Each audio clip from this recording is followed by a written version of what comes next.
Here's some clarity about Jesus that you might not have heard before.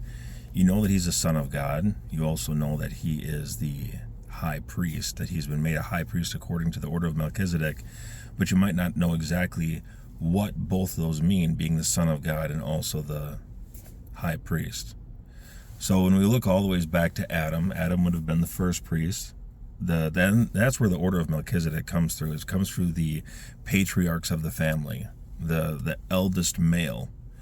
And so when we look at Adam with Cain and Abel, when Cain and Abel brought forth their first fruits, this was something of the sacrificial system that would have been presented to a priest, which would have been Adam. We also know that there were priests before the Levitical system because Abraham met a Melchizedek priest. And also in Exodus 19, 22, and 24, there are priests on the mount.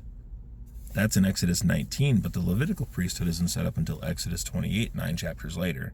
There's always been priests. There's always been a sacrificial system. The order of Melchizedek came through the patriarch side of the family. That's who those priests were. But then when the Aaronic, the Levitical priesthood was set up, that was by birthright, and all of the sons were priests. Now, however, when 70 AD rolls around and the temple falls, it's because the Levitical priesthood was so corrupt. There was no priest with a righteous heart that could stand righteous before God, and that we would be able to find forgiveness of sins through. The Levitical priesthood was corrupt, and we needed to go back to the order of Melchizedek, the patriarchal system, which is why Jesus, our elder brother, who we will be made like, was placed into that Melchizedek order of being our high priest, who we can find forgiveness of sins through.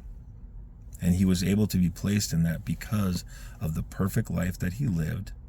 And now he's at the right side of God. He is eternally, where the Levitical priesthood, they would die, a brand new one would come. But now we have an eternal, forever, perfect high priest who doesn't even need to make sacrifice for himself before he sacrifices for our sins on the Day of Atonement, which happens once a year, still going on in heaven in the temple.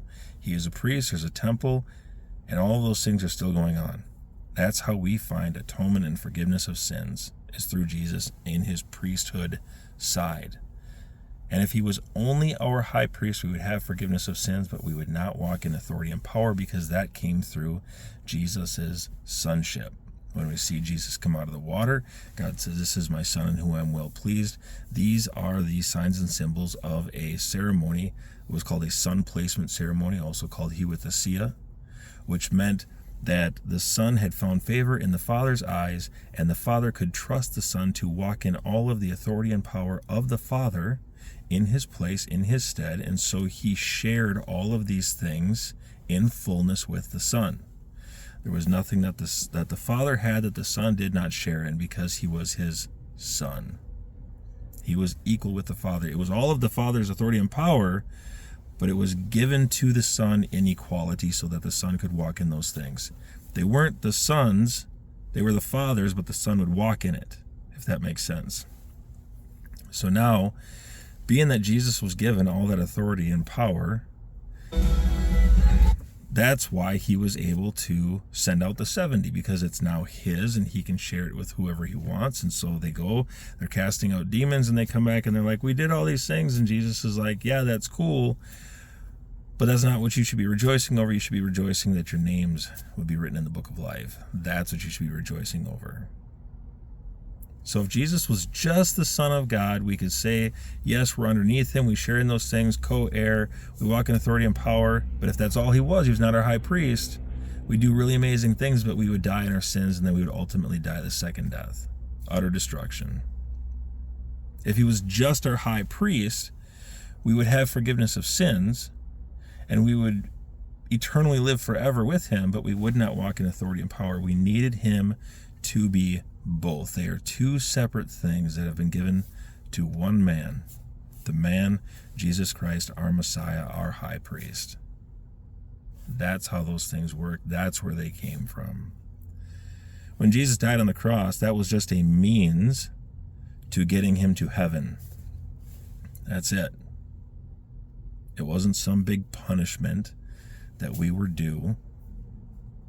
He had to live a perfect life in order to become our priest, even in death. That's how all of that stuff worked out. That's why he's the Son of God and our high priest. That's why we get to walk in authority and power and have the forgiveness of sins. It's pretty cool, right?